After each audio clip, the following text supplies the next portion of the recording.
श्री स्वामी समर्थ. नमस्कार मैत्रिणींनो, एक देवघरात तांब्याभर पाणी ठेवल्याने काय घडते? सकारात्मक ऊर्जेचा संचार. पाणी हे पंचतत्वापैकी एक मुख्य तत्व आहे. देवघरात मंत्रोच्चार, दिवा आणि उदबत्तीमुळे एक विशिष्ट ऊर्जा निर्माण होते. तांब्यातील पाणी ही सात्विक आणि सकारात्मक ऊर्जा स्वतःमध्ये शोषून घेते. वास्तुदोष निवारण. देवघरात ईशान्य कोपऱ्यात पाण्याचा कलश किंवा तांब्या ठेवल्याने घरातील वास्तुदोष दूर होतात आणि घरात सुख शांती नांदते. देवतांची तृप्ती. शास्त्रानुसार ज्याप्रमाणे आपण देवांना नैवेद्य दाखवतो त्याचप्रमाणे त्यांना पिण्यासाठी जल, पाणी अर्पण करणे हे कृतज्ञतेचे आणि भक्तीचे प्रतीक मानले जाते. घरातील इडा पिडा दूर होते. पाण्यामध्ये नकारात्मक ऊर्जा शोषून घेण्याची क्षमता असते.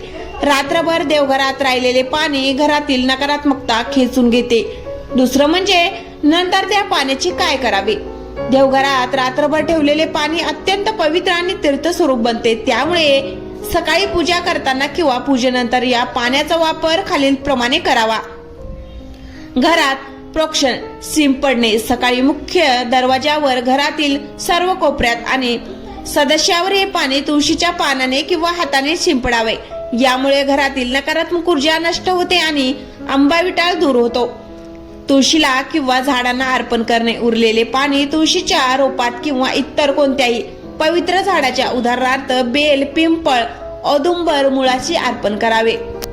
काय करू नये? हे पाणी विसरू नये. बेसिंग मध्ये, न्हाणीघरात किंवा पायंदळी येईल अशा ठिकाणी ओतू नये. तसेच हे पाणी घरात कोणीही पिऊ नये. ते केवळ प्रोक्षणासाठी आणि वनस्पतीसाठी वापरावे, कारण त्याने घरातील नकारात्मकता शोषून घेतलेली असते. तिसरं म्हणजे पाणी रोज बदलावे का? होय, देवघरातील पाणी रोज बदलणे अत्यंत आवश्यक आहे. नियम: दररोज सकाळी आंघोळ झाल्यावर देवपूजा करण्यापूर्वी तांब्यातील जुने पाणी बदलून घ्यावे. तांब्या स्वच्छ विसळावा आणि त्यात ताजे स्वच्छ पाणी भरावे, कारण शिळे पाणी देवपूजेत वापरत नाहीत. दररोज नवीन दिवस उजाडताना नवीन ताजे जल अर्पण करणे हे शुद्धतेचे लक्षण आहे. काही महत्वाच्या आणि शास्त्रोक्त टिप्स. योग्य धातू. पाण्यासाठी नेहमी तांब्याचा किंवा पितळेचा तांब्या वापरावा. स्टील किंवा प्लास्टिकचे भांडे देवघरात जल ठेवण्यासाठी वापरू नये. पाण्यात काय टाकावे? तांब्यातील पाण्यात एक तुळशीचे पान, थोडे गंध, चंदन आणि एखादे अखंड तांदूळ टाकल्यास पाकिस्तानातील सात्विकता अधिक वाढते. झाकून ठेवावे. रात्रीच्या वेळी तांब्यावर लहान ताम्हण किंवा प्लेट झाकून ठेवावी, जेणेकरून त्यात कचरा किंवा कीटक पडणार नाहीत. देवघरात तांब्याभर पाणी ठेवण्याच्या संदर्भात आणखीन काही अत्यंत सूक्ष्म, शास्त्रोक्त आणि महत्वाची माहिती खालील प्रमाणे आहे. या नियमाचे पालन केल्यास देवपूजेचे आणि वास्तूचे पूर्ण फळ मिळते. चौथं म्हणजे तांब्या भरून ठेवण्याची योग्य पद्धत आणि दिशा. शास्त्रानुसार देवघरात पाण्याचा तांब्या, कलश कसा आणि कुठे ठेवावे याचे विशेष नियम आहेत. योग्य दिशा. पाण्याचा तांब्या नेहमी देवघराच्या ईशान्य कोपऱ्यात किंवा देवाच्या उजव्या बाजूला ठेवावा. ईशान्य दिशा ही जलतत्वांची दिशा मानली जाते, त्यामुळे तिथे पाणी ठेवल्याने घरात समृद्धी येते. कधी भरावा? रोज सकाळी जुने पाणी विसर्जन केल्यानंतर तांब्या स्वच्छ घासून घ्यावा. त्यानंतर त्यात ताजे पाणी भरावे. संध्याकाळी दिवे लागण्याच्या वेळी तांब्यातील पाणी बदलू नये. ते सकाळीच बदलावे. आसन देणे. पाण्याच्या तांब्या थेट जमिनीवर किंवा देवघराच्या लाकडावर ठेवण्याऐवजी त्याखाली थोडे अक्षदा, अखंड तांदूळ किंवा लहान प्लेट ठेवावी. याला कलशाला आसन देणे म्हणतात.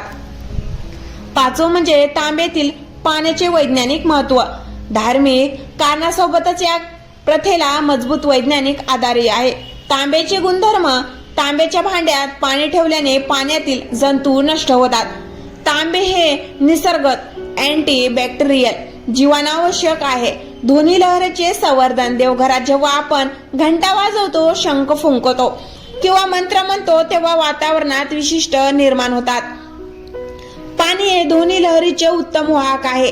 तांब्यातील पाणी या सकारात्मक कंपनांना शोषून घेते आणि जेव्हा आपण ते पाणी घरात शिंपडतो तेव्हा ती ऊर्जा संपूर्ण घरात पसरते. सहावं म्हणजे चुकूनही या चुका करू नका. वर्ज्य गोष्टी. देवघरातील पाण्याच्या बाबतीत खालील गोष्टीची विशेष काळजी घ्यावी. अस्वच्छ हाताने स्पर्श करू नको. आंघोळ न करता किंवा अस्वच्छ हाताने देवघरातील पाण्याच्या तांब्याला हात लावू नये. पाणी उघडे ठेवू नये. रात्रीच्या वेळी तांब्यावर लहान प्लेट किंवा झाकण आवश्यक ठेवावे. उघडे पाणी नकारात्मक ऊर्जा आणि कीटकांना आकर्षित करू शकते. काचेचे किंवा प्लास्टिकचे भांडे. देवघरात कधी काचेचा ग्लास किंवा प्लास्टिकची बाटली वापरून पाणी ठेवू नये. यामुळे वास्तूमध्ये दोष निर्माण होतो.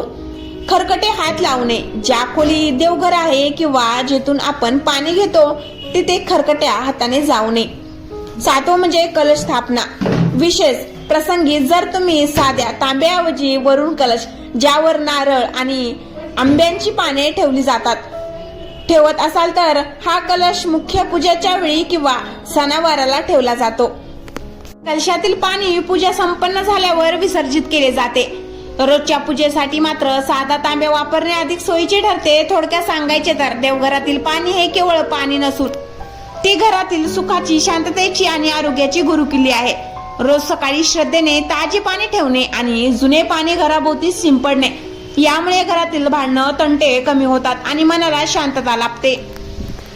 देवघरातील पाण्याच्या संदर्भात आता आपण आणखीन सखोल आणि अत्यंत सूक्ष्म अशा आध्यात्मिक आणि तांत्रिक नियमाचा विचार करूया, जे खूप कमी लोकांना माहिती असतात. या गोष्टी समजून घेतल्यास तुमच्या देवपूजेची फलश्रुती दुपटीने वाढेल. 8 म्हणजे तांब्यातील पाणी शिंपडताना म्हणायचा मंत्र.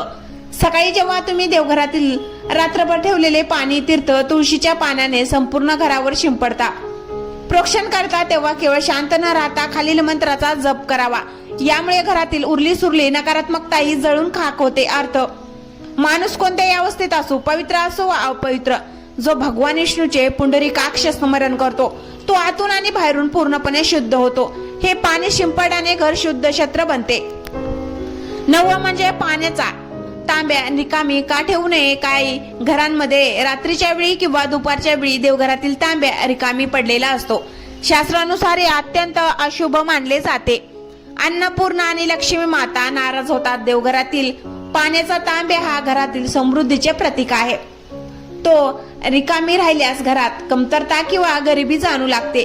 नियम: जेव्हा तुम्ही जुने पाणी झाडांना टाकायला नेतात तेव्हा लगेचच तो तांब्यावरून पुन्हा देवापाशी ठेवावा. देवघरातील पाण्याचा तांब्या एका मिनिटासाठी रिकामा राहू नये.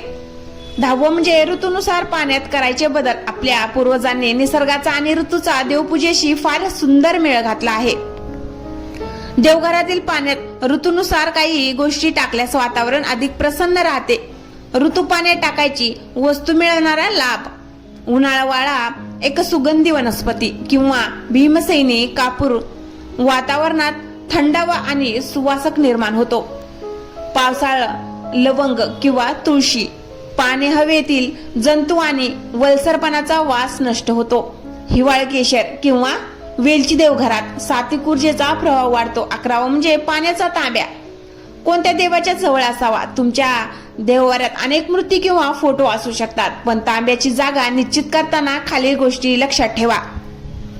बाळकृष्ण लड्डू गोपाळ असल्यास जर घरात बाळकृष्णाची मूर्ती असेल तर पाण्याचा तांब्या त्याच्या अगदी जवळ ठेवावा, कारण बाळकृष्णाला नृत्य तृप्त ठेवणे नियम मानले जाते. कुलदेवी कुलदेवता तांब्या नेहमी कुलदेवतीच्या उजव्या हाताला येईल अशा बेताने ठेवावा. पितरांचे फोटो जर देवघराच्या वर किंवा बाजूला पितरांचे पूर्वजांचे फोटो असतील तर त्या फोटोपाशी पाण्याचा तांब्या वेगळा ठेवावा. देवघरातील तांब्या तिथे वापरू नये. 12 म्हणजे अंतिम सारांश आणि नित्यनियम. सकाळी आंघोळ झाल्यावर आधीचा तांब्या उचलणे, ते पाणी घराच्या मुख्य दरवाजावर आणि कोपऱ्यात शिंपडणे. उरलेले पाणी तुळशीला घालणे. लगेचच तांब्या घासून स्वच्छ करणे. ताजे पाणी भरणे, त्यात एक तुळशीचे पान टाकणे. अक्षदाच्या आसनावर ईशान्य कोपऱ्यात स्थापित करणे. रात्री झोपण्यापूर्वी देवघरातील दिव्यांची वात शांत झाल्यावर पाण्याच्या तांब्यावर झाकण तामण न ठेवले आणि आहे की नाही याची खात्री करणे. या साध्या पण अत्यंत प्रभावी नियमामुळे तुमच्या घरातील वास्तुदोष कायमची मिटतील आणि कुटुंबातील सदस्यांचे आरोग्य व प्रगती उत्तम राहील. जर व्हिडिओ आवडला असेल तर लाईक, शेअर करा आणि सबस्क्राईब करायला विसरू नका. धन्यवाद.